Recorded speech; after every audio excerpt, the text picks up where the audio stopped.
वो भगवान श्री कृष्ण के भगवत गीता के अध्याय 4 के श्लोक 8 के अनुसार परित्राणाय साधूनाम विनाशाय च दुष्कृताम होना चाहिए। इसका अर्थ है कि सज्जनों की रक्षा और सेवा और दुर्जनों को दंड और भयभीत करने की जो विधि व्यवस्था स्थापना है, इसको हम कह सकते हैं न्याय की शासन विधि व्यवस्था स्थापना।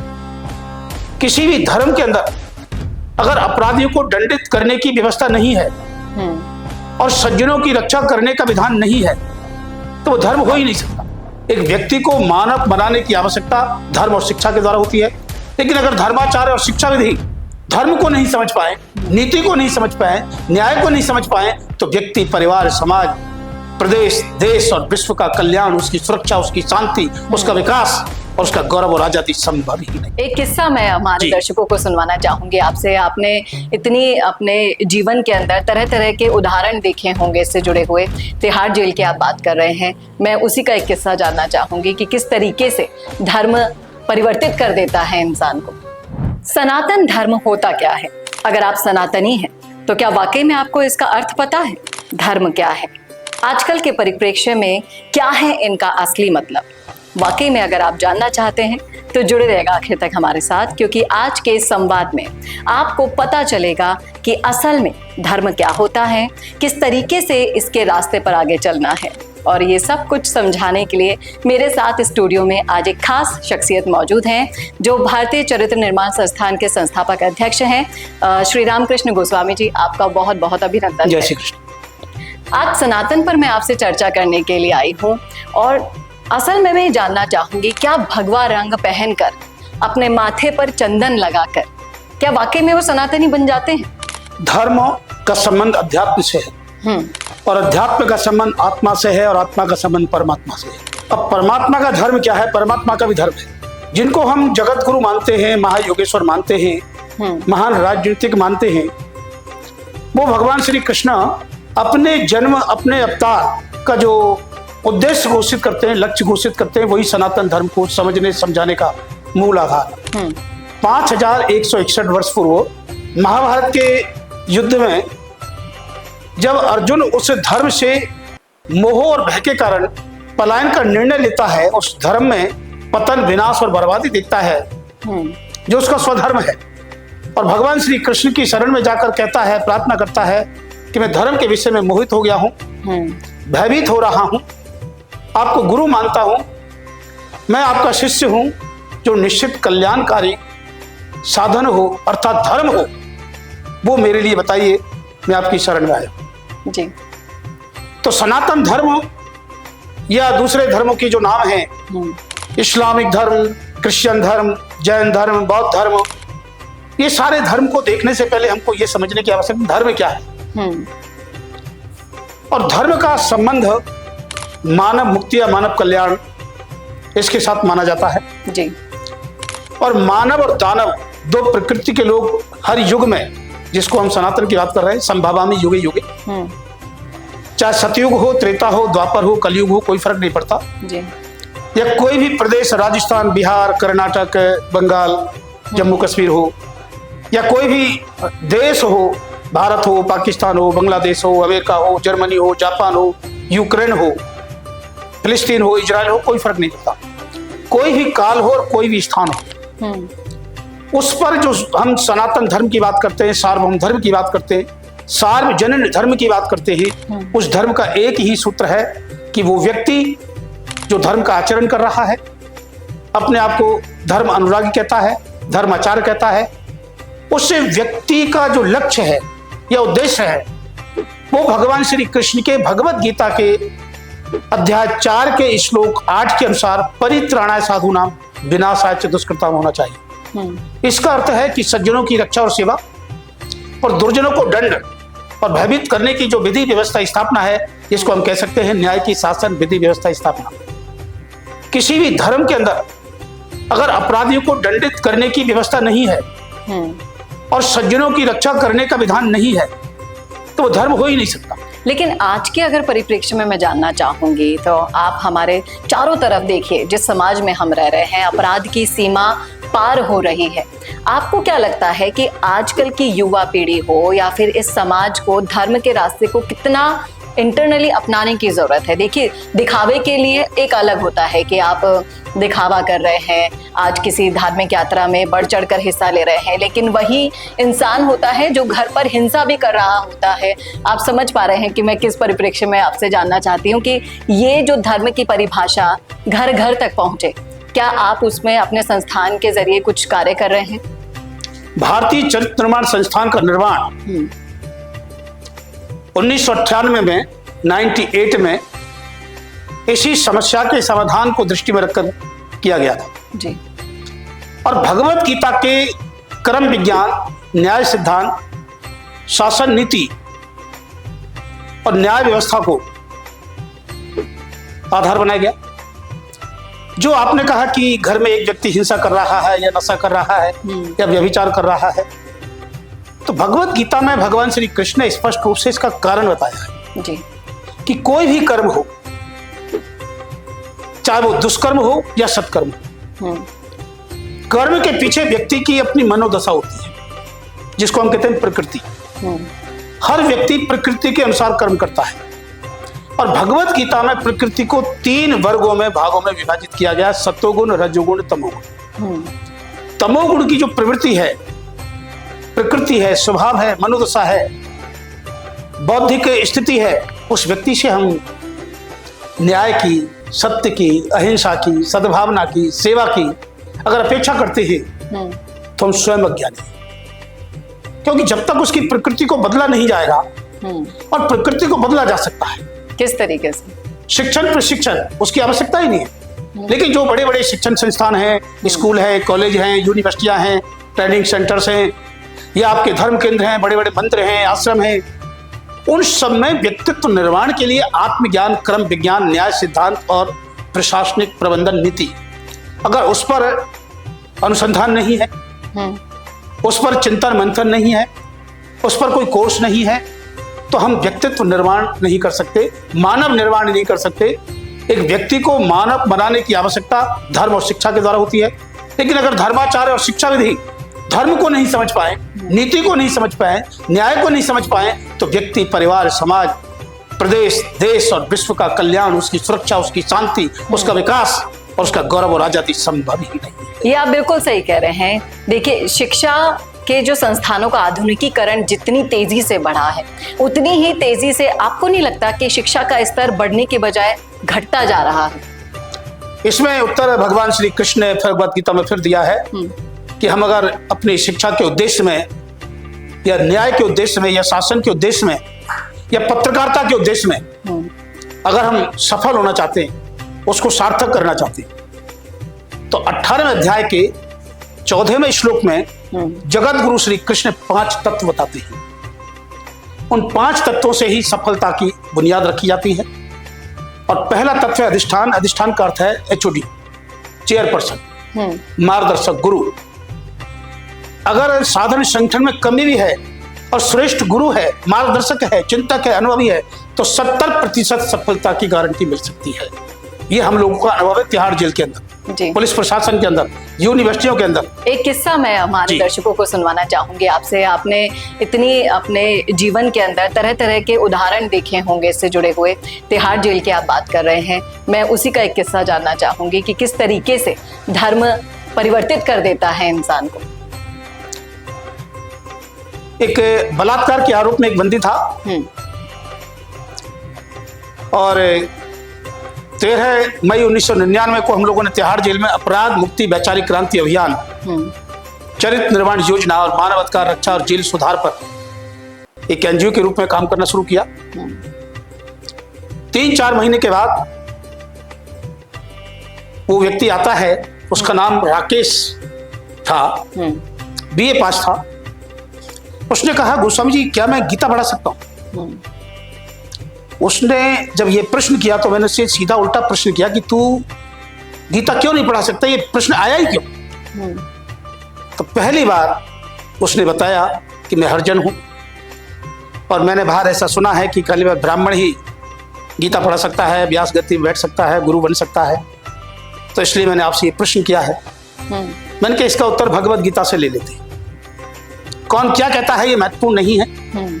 जो गीता के आदि गुरु हैं भगवान श्री कृष्ण जगत गुरु है, वो परमिटेड करते हैं कि नहीं करते।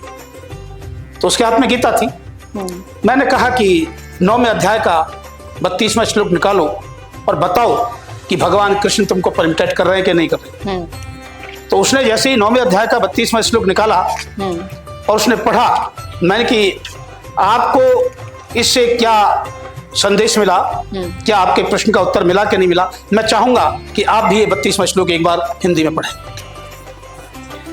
इस श्लोक में हिंदी में अर्थ है, हे अर्जुन, स्त्री, वैश्य, शूद्र या फिर पापयोनि, चांडालती, जो कोई भी हो वो भी मेरे शरण होकर परम गति को ही प्राप्त होते हैं। उसने जब ये श्लोक पढ़ा तो मैंने कहा भाई तू किस रंग से है, लिंग से है, जाति से है, पंथ से है, वर्ग से है, कोई फर्क नहीं पड़ता जी, तुम भी इसके समान अधिकारी हो, इक्वल राइट तुम्हारा है, कोई फर्क नहीं पड़ता। लेकिन अब फिर से यहाँ पर एक और सवाल मेरे मन में आ गया है। जिस तरह से धर्म और राजनीति को जोड़कर देखा जाता है, आपके हिसाब से धर्म और राजनीति अलग अलग है या फिर एक दूसरे के पूरक है? ऐसा है, धर्म राजनीति की आत्मा है। जैसे हमारी आत्मा अगर निकल जाए व्यक्ति की तो व्यक्ति जीवित ही नहीं रहे, इतना एक दूसरे से जुड़े हुए हैं। इसी प्रकार से राजनीति से अगर धर्म निकल जाए तो राजनीति विनाशकारी हो जाए, लोक कल्याणकारी नहीं हो सकती, मानव कल्याणकारी नहीं हो सकती, राष्ट्र की, समाज की सुरक्षा संभव ही नहीं है। तो आजकल की जो राजनीति आप अपने चारों तरफ देखते हैं, सरकारों को देखते हैं, क्या लगता है आपको कि कौन सी ऐसी सरकार है जो धर्म की पालना करते हुए अपने इस राजनीति के नियमों का पूरा पालन कर रहा है? मैं सबसे पहले ये बता दूं कि धर्म क्या है और राजनीति का धर्म है कि मानव का धर्म है। आप देख सकते हैं, न्याय ही धर्म की आत्मा है जी। देखिए, दिखाइए लोगों, मैं दर्शकों को दिखाना चाहूँ, न्याय ही धर्म की आत्मा है जी। और इस न्याय का जो धर्म है उसकी एक सनातन नीति है, जिस सनातन धर्म की आप बात कर रही हैं।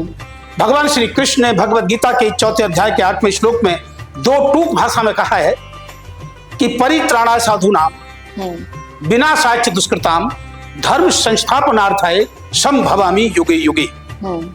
कोई भी काल हो, कोई भी देश हो, अगर सज्जनों की रक्षा और दुर्जनों के विनाश की, शासन की न्याय व्यवस्था नहीं हुई, वही धर्म है। तो मानव कल्याण संभव नहीं। इस परिपाटी पर आप किसे खरा उतरता हुआ देख पाते हैं, अगर आप राजनीति में किसी का नाम लेना चाहें तो? ऐसा है, मैं स्पष्ट रूप से ये कहना चाहूंगा कि जिस प्रकार से भारत के प्रधानमंत्री नरेंद्र मोदी जी ने गुजरात के अंदर, और उनकी स्थापना ही अगर राष्ट्रीय स्तर पर हुई तो गोधरा कांड के बाद जी, उन्होंने विकास से पहले सुरक्षा को महत्व दिया और भारत के प्रधानमंत्री बनने के बाद आतंकवाद के खिलाफ में जिस प्रकार से घर में घुसकर आतंकवादियों को मारा, वो राष्ट्रीय सुरक्षा के लिए बहुत बड़ी गारंटी है जी।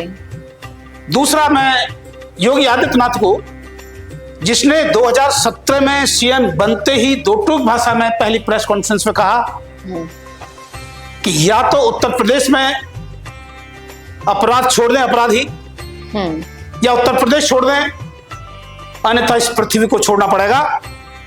अब अपराध नहीं चलेगा, यमलोक में भेज दिया जाएगा जी। तो जब तक शासक और प्रशासक इस दृष्टि का, इस सोच का, इस मानसिकता का, इस बौद्धिक क्षमता का नहीं हो, उसमें एक दृढ़ संकल्प नहीं हो, स्थिर प्रज्ञ नहीं हो, हम लोक कल्याण, मानव कल्याण, समाज कल्याण और राष्ट्रीय सुरक्षा की गारंटी नहीं दे सकते।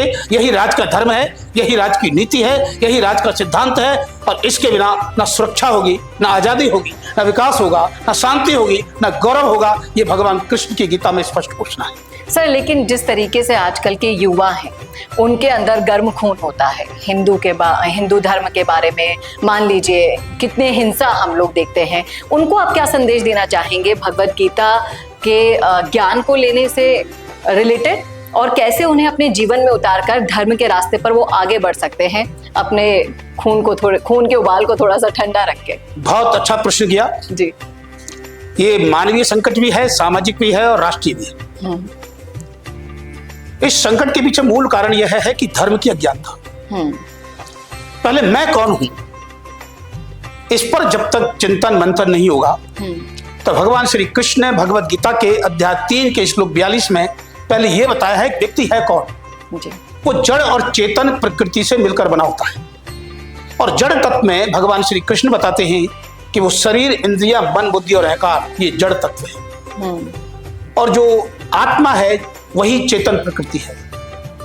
इसलिए अगले श्लोक में 43वें श्लोक में 3रे अध्याय में कृष्ण कहते हैं, इसलिए बुद्धि से भी अत्यंत श्रेष्ठ, सूक्ष्म, बलवान इस आत्मा को जानकर, अर्थात आत्मज्ञान, आत्मदर्शन, आत्मविवेक, जब तक तुमको आत्मज्ञान नहीं होगा कि मैं कौन हूं, मैं खाली शरीर नहीं, और छोटी छोटी मन की इच्छाओं को, कामनाओं को, दृष्टियों को, सोचों को आधार बनाकर अगर हम धर्म अधर्म का निर्णय करेंगे, उसके आधार पर कर्म करेंगे, व्यवहार करेंगे, तो ना तुम्हारा कल्याण है, ना तुम्हारे परिवार का कल्याण है, ना तुम्हारे जाति और पंथ का कल्याण है, ना तुम्हारे गांव, शहर, जिले और प्रदेश का कल्याण है, न भारत और विश्व का कल्याण है। सबसे पहले युवाओं को ये बताने की आवश्यकता है कि वो कौन है और उनके जीवन का लक्ष्य क्या है, लक्ष्य प्राप्ति का साधन क्या है, उसका धर्म क्या है, और कर्म अकर्म विवेक ही धर्म अधर्म विवेक है। उनको क्या हिंसा करनी चाहिए, क्या नशा करना चाहिए, क्या व्यभिचार करना चाहिए, क्या झगड़ा करना चाहिए, क्या अलगाव करना चाहिए, क्या माता पिता की उपेक्षा करना चाहिए, कि समाज को, प्रदेश को, देश को और विश्व और मानवता